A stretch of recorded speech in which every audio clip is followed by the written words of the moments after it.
Bismillahirrahmanirrahim. Assalamualaikum warahmatullahi taala wabarakatuh. Bagaimana kabar anak-anak hari ini? Mudah-mudahan kalian semuanya dalam kondisi sehat walafiat ya. Mudah-mudahan semangat untuk belajar kalian tetap terus ditingkatkan dan mudah-mudahan pembelajaran kalian memberikan efek positif dan memberikan kemanfaatan ilmu dan keberkahan ilmu. Untuk itu, mengawali pembelajaran hari ini, insya Allah kita akan belajar tentang pendidikan lingkungan hidup dengan tema pembibitan tanaman. Sebelum memulai, mari kita awali pembelajaran kita hari ini dengan mengucapkan Bismillahirrahmanirrahim. Mari kita berdoa bersama-sama. Bismillahirrahmanirrahim. Rabbi zidni ilman warzuqni fahman birahmatika ya arhamar rahimin. Amin ya Allah ya rabbal alamin. Anak-anak yang soleh dan soleha, mudah-mudahan dengan doa tadi pembelajaran kita dari awal sampai akhir mendapatkan keberkahan dan kemanfaatan. Amin ya Allah ya rabbal alamin. Anak-anak Bapak yang soleh dan soleha, coba akan kita hari ini kita akan membahas berkaitan tentang pembibitan tanaman ya. Sebelumnya mari kita lihat dulu standar kompetensi dan kompetensi dasarnya. Yang pertama, ada standar kompetensinya, melakukan cara pembibitan sesuai dengan jenis tanaman. Kemudian ada kompetensi dasarnya. Yang pertama, menjelaskan cara-cara pembibitan tanaman. Kemudian, menyenangi kegiatan pembibitan tanaman. Kemudian, mempraktekkan pembibitan tanaman. Untuk itu, anak-anak yang soleh dan soleha, materi kita hari ini adalah dengan tema pembibitan tanaman dalam materi pendidikan lingkungan hidup. Untuk itu, mari kita mulai dengan materi awal tentang bagaimana cara mempersiapkan pembibitan tanaman. Yang pertama ada kita harus menyiapkan lahan atau lokasi. Lahan atau lokasi ini yang digunakan adalah untuk membibitkan tanaman adalah lahan yang memiliki tanah yang gembur, tanah yang subur, dan saluran air yang baik. Sehingga apa? Sehingga tidak menimbulkan genangan air ketika terjadi hujan. Makanya lahan yang menentukan kesuburan tanah ini yang dapat bisa dilakukan bisa di tanah lapang atau di dalam pot atau di dalam polybag. Itu yang pertama. Kemudian yang kedua, apa yang perlu dipersiapkan dalam pembibitan tanaman? Yang kedua adalah menyediakan tanaman induk. Maksudnya apa? Tanaman induk ini yang dipersiapkan adalah untuk proses pembibitan sebaiknya yang memang yang dapat menghasilkan kualitas yang baik. Dengan ciri-ciri apa? Yang pertama, memiliki akar yang kuat, kemudian tahan terhadap serangan hama dan penyakit akar, dan yang ketiga, bila tanaman induk merupakan tanaman buah, maka telah terbukti tanaman tersebut menghasilkan buah yang banyak dan bermutu. Kemudian yang ketiga, mempersiapkan pembibitan tanaman yang ketiga adalah menentukan teknik pembibitan. Maksudnya apa? Maksudnya adalah teknik pembibitan untuk setiap tanaman itu berbeda. Namun, secara umum, teknik pembibitan ada dua macam. Yang pertama, teknik pembibitan secara vegetatif, dan yang kedua, teknik pembibitan secara generatif. Anak-anak yang soleh dan soleha, tadi sudah dijelaskan ciri-ciri tanaman induk. Ya, yang pertama mempunyai akar yang kuat, yang kedua tahan terhadap serangan hama dan penyakit akar, dan yang ketiga bila tanaman induk merupakan tanaman buah, maka telah terbukti tanaman tersebut menghasilkan buah yang berkualitas, buah yang bermutu bagus. Kemudian, cara perkembangbiakan tanaman. Tadi sudah dijelaskan sepintas. Menentukan teknik pembibitan itu ada yang namanya teknik pembibitan secara vegetatif, ada yang dinamakan teknik pembibitan secara generatif. Nah, di sini cara perkembangbiakan tanamannya. Sebelumnya, perkembangbiakan itu terbagi dua. Yang pertama, ada yang disebut perkembangbiakan vegetatif, dan yang kedua, perkembangbiakan generatif. Dilanjut, perkembangbiakan vegetatif itu terbagi dua. Yang pertama, ada yang alami, dan yang kedua, ada yang buatan. Sekarang apa yang dimaksud dengan perkembangbiakan vegetatif? Perkembangbiakan vegetatif adalah cara perkembangbiakan tumbuhan atau tanaman tanpa melalui proses penyerbukan. Nah, sekarang apa yang dimaksud dengan perkembangbiakan generatif? Kebalikannya adalah cara perkembangbiakan tumbuhan atau tanaman yang melalui proses penyerbukan. Anak-anak yang soleh dan soleha, kita lanjutkan. Perkembangbiakan vegetatif itu hanya melibatkan satu induk saja. Beda halnya dengan perkembangbiakan generatif. Kalau perkembangbiakan generatif melibatkan pertemuan antara sel kelamin jantan dengan sel kelamin betina. Kemudian makhluk hidup yang baru berasal dari bagian tubuh induknya.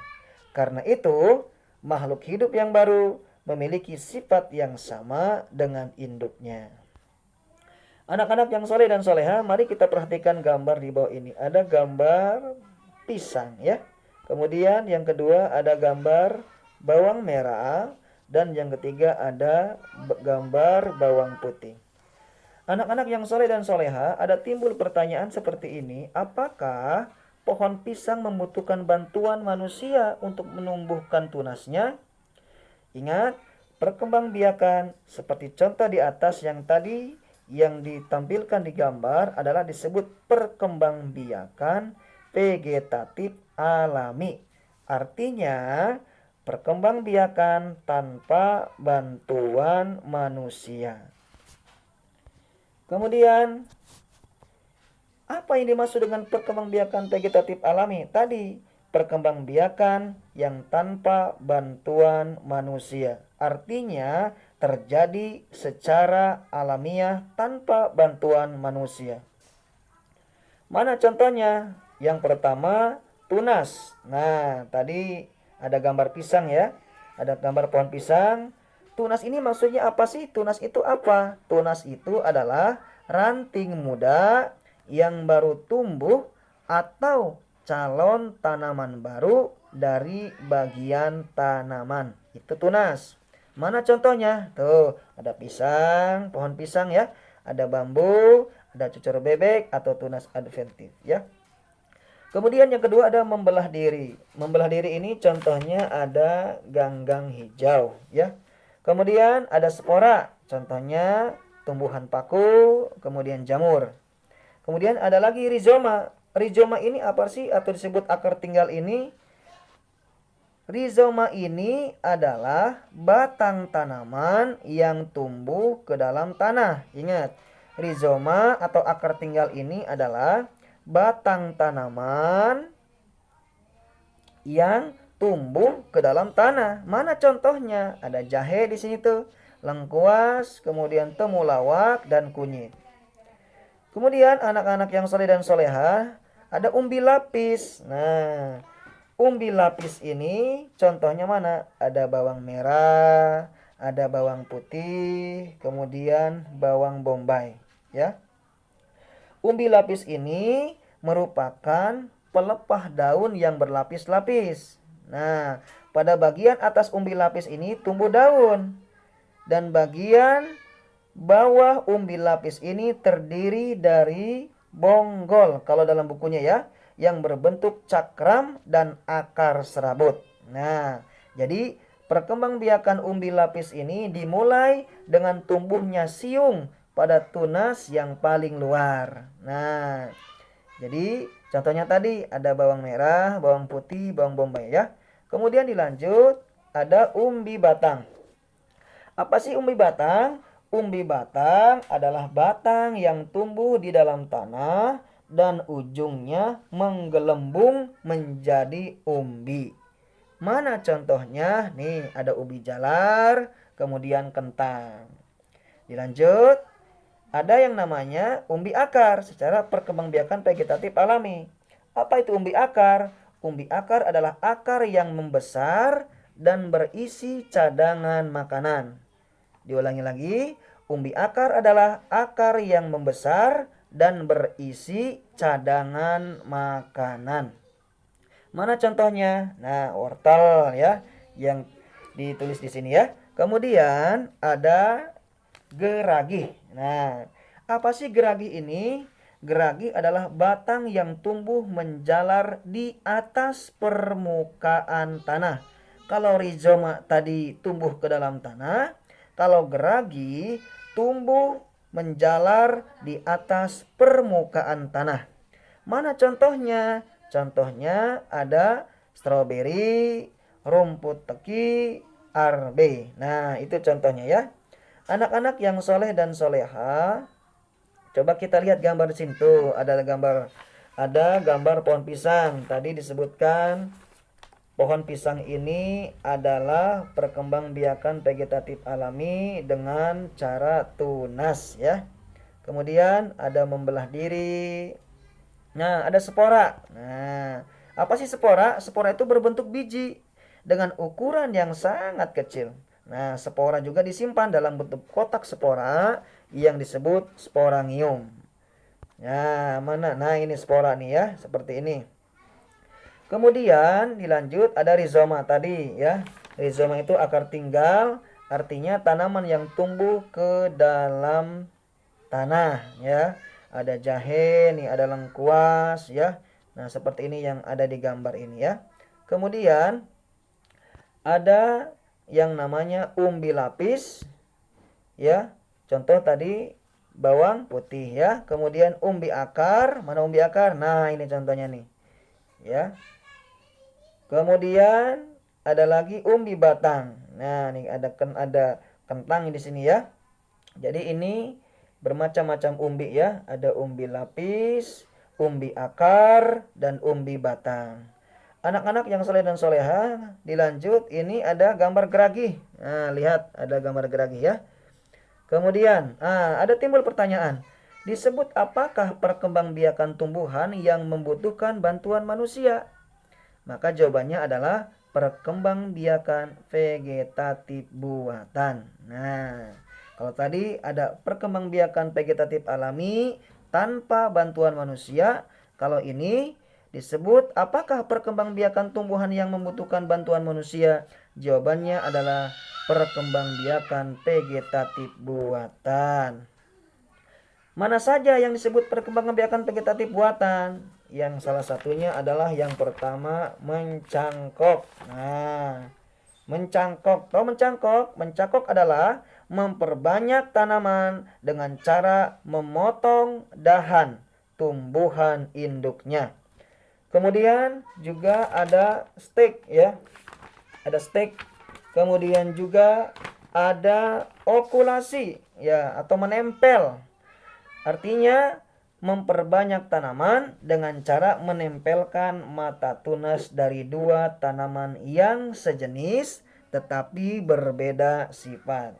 Diulangi, okulasi ini adalah teknik memperbanyak tanaman dengan cara menempelkan mata tunas dari dua tanaman yang sejenis tetapi berbeda sifat. Kemudian ada mengenten atau menyambung. Artinya menggabungkan batang bawah dan batang atas dua tanaman yang sejenis tetapi berbeda sifat ya. Dan yang terakhir ada merunduk. Merunduk ini adalah teknik untuk memperbanyak tanaman dengan cara merunduk. Dilakukan dengan merundukan atau membenamkan cabang tanaman secara mendatar ke dalam tanah. Bertujuannya untuk apa sih? Tujuannya adalah agar terbentuk akar yang baru. Seperti itu ya. Jadi sekali lagi, perkembangbiakan vegetatif yang secara buatan ada mencangkok, ada stek, ada okulasi, ada mengenten, dan ada merunduk. Anak-anak yang soleh dan soleha, kita lihat gambar di sini. Nah, di sini mencangkok ya.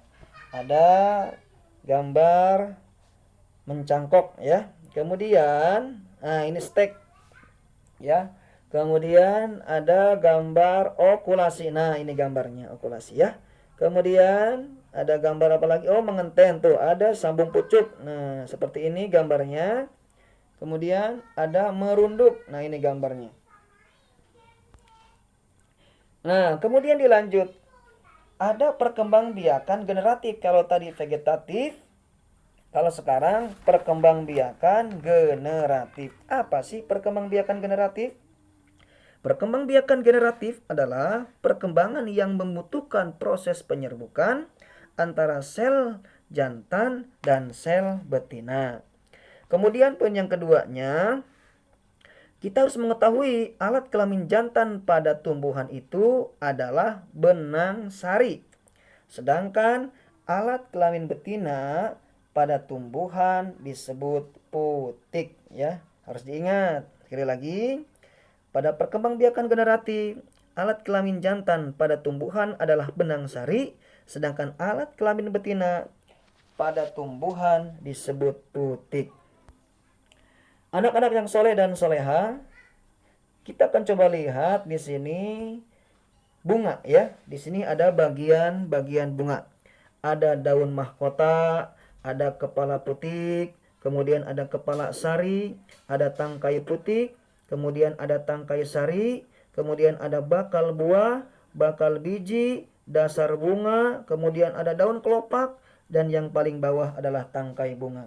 Mudah-mudahan kalian semuanya bisa mengamati gambar ini dengan baik dan bisa menghafal, oh ternyata bagian-bagian bunga seperti ini. Mudah-mudahan kalian semuanya insya Allah, Pak Asep doakan, bisa memahami materi PLH hari ini.